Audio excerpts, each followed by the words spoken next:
Бүгін сіздермен дайындалуы оңай, дәмі чизкейк тәріздес өте дәмді шоколадты сметанник пирогын дайындайтын боламыз.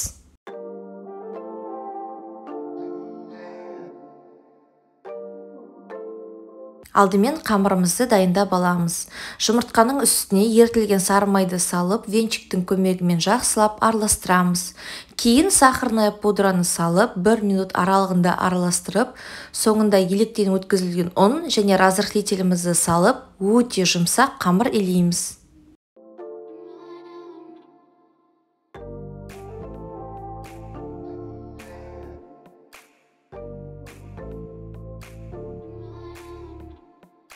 Дайын болған қамырымыз біздің қолымызға жабыспауы қажет. Қамырымызды кем дегенде 15-20 минутқа тоңазытқышқа салып қоямыз.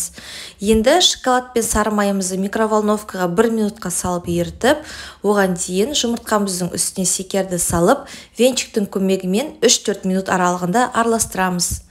Үстіне ерітілген шоколадымызды салып, қайтадан жақсылап араластырамыз.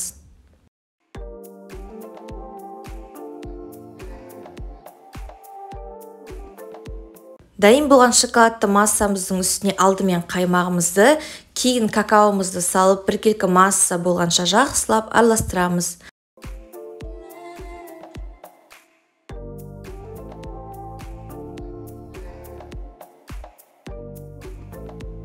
Біздің начинкамыз дайын болды. Енді тоңазытқыштан қамырымызды шығарып, формамыздың ішіне қолымызбен немесе оқтаудың көмегімен жайып шығамыз. Менде форма диаметрі 22.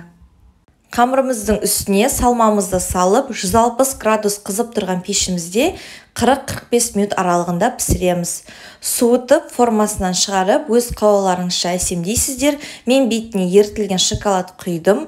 Міндетті түрде дайындап көріңіздер, астарыңыз дәмді болсын.